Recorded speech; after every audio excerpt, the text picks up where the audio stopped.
When I was 25 or so, I probably weighed about 138 pounds. I smoked like a pack of cigarettes a day.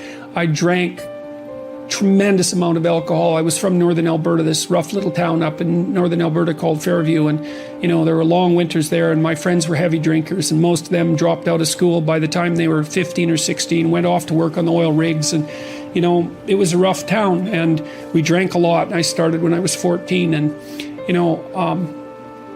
and so I had a lot of bad habits, let's say, and things that were, and I wasn't in great shape physically, and I was also still intellectually obsessed as I am now, and so that would have been in 85. But I decided around then, about 85, 84, something like that, maybe a little earlier, that I was really going to try to get my act together, and so I started doing that. First of all, I quit smoking. Well, that took a long time because I eventually had to quit drinking too in order to quit smoking, and I started working out, started playing sports, which I'd never done. I don't regret that. I had a fine time when I was a kid, but I needed really to get disciplined, and I had to do it because I was working on these hard problems that I've been discussing with all of you, and I've been working on them really, obsessively since I was probably about 18, maybe even earlier than that. Got to the point around 25 when I was in graduate school trying to get my PhD, doing all my research. Like, I published 15 papers by the time I graduated with my PhD, which was by a fairly large measure the most papers that any graduate student at that time had ever published at McGill. I think that's right. It might have been twice as many, or maybe twice as many, maybe even 3 times as many.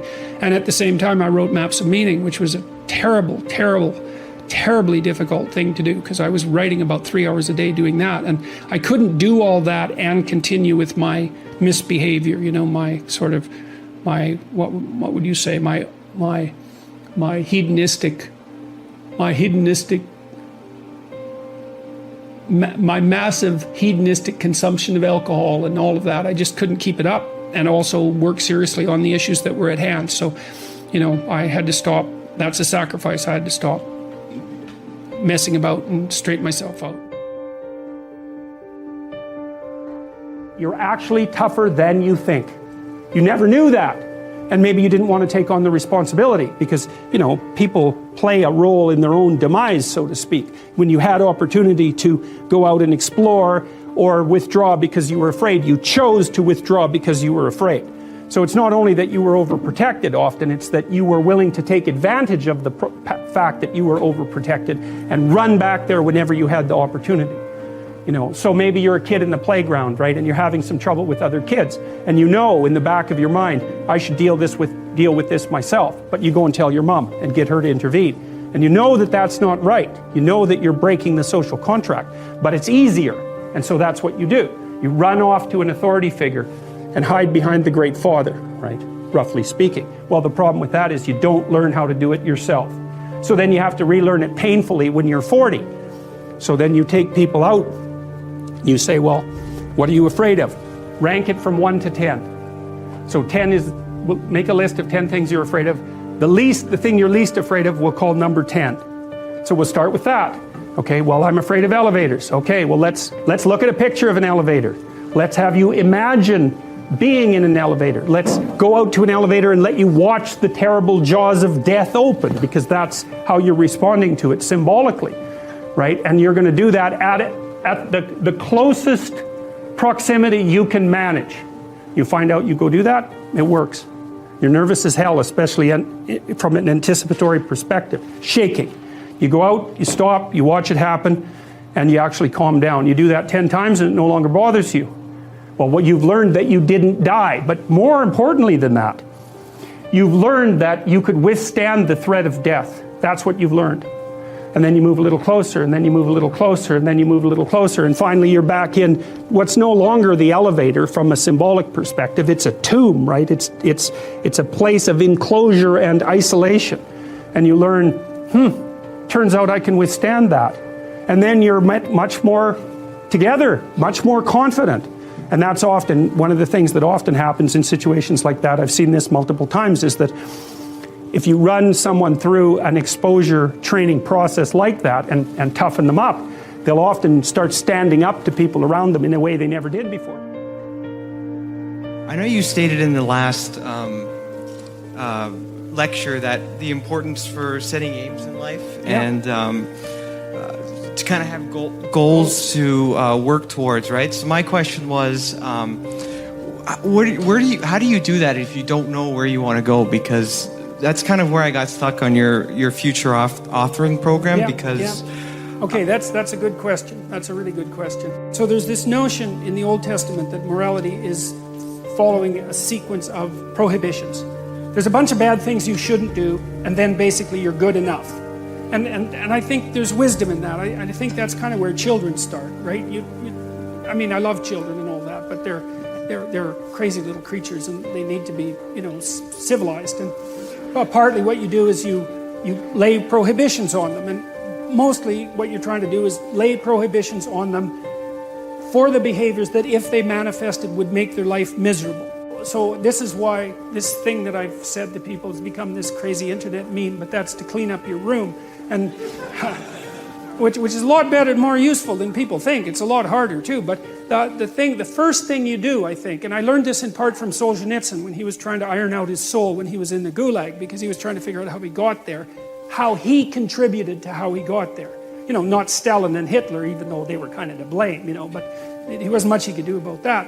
I think what you have to do, and this is part of humility, is you have to look around you within your sphere of influence, like the direct sphere of influence, and fix the things that announce themselves as in need of repair. And those are often small things, and they can be like your room. Put it in order, because the thing is, it isn't exactly so important that your room is in order, although it is. What's important is that you learn how to distinguish between chaos and order. If you're harmless, you're not virtuous. You're just harmless. You're like a rabbit. A rabbit isn't virtuous. It's just...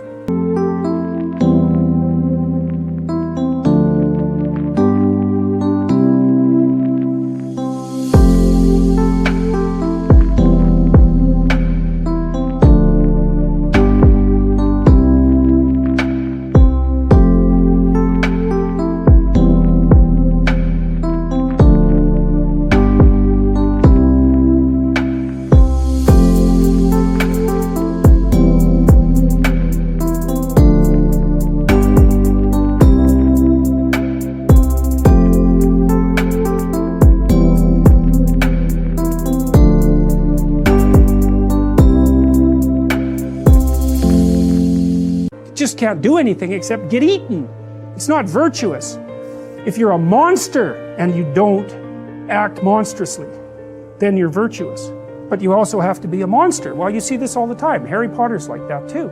It's like he's flawed, he's hurt, he's got evil in him. He can talk to snakes, man. He breaks rules all the time. All the time. He's not obedient at all. But he has a good reason for breaking the rules. And if he couldn't break the rules, him and his little clique of rule-breaking, troublemakers, if they didn't break the rules, they wouldn't attain the highest goal. So it's very peculiar, but it's a very, very, very, very common mythological. I mean, it's everywhere. It's the story you always hear. Compare yourself to who you were yesterday and not to who someone else is today. Because if you're comparing yourself to someone else, first of all, you don't know very much about the life of the person you're comparing yourself to. You don't know it across all of its dimensions. And second, people are very different, and so comparing yourself to someone else, it's kind of useful, I guess, when you're young, but as you get older and more singular and more particular, it becomes increasingly less useful. Better to compare yourself to a previous version of yourself and work for improvement in that way. When people are beset with a catastrophe, like let's say the death of their father, that they are prone to use that as an excuse for not going about the business that they should be going about. Because they can say to themselves, well, I would accept. And accept, there's always good reasons. Believe me, there's always good reasons for not doing what you should. That's for sure. The reasons pile up day after day to not do what you should. Especially because you're aiming at things in the future. You can put them on.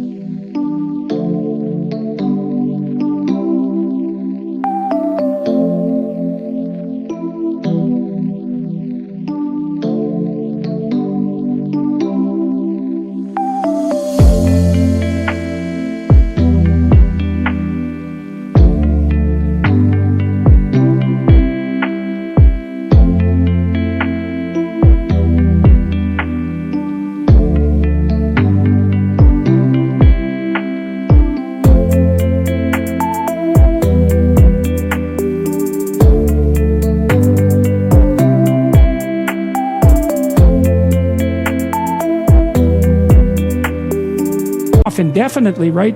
Because of the demands of the day. There's no excuse whatsoever for not getting at what it is that you should be doing. It's absolutely reprehensible to justify your inaction with a catastrophe that extracts mercy from other people, right? There's a tricky game that's going, well, of course I can't do that. Look at the terrible thing that's just happened to me. And say, yeah, okay, I understand. You're absolved of any necessity to move forward because of your current catastrophe. It's like, well, actually you're not. And it's rather rude of you to use it as an excuse. And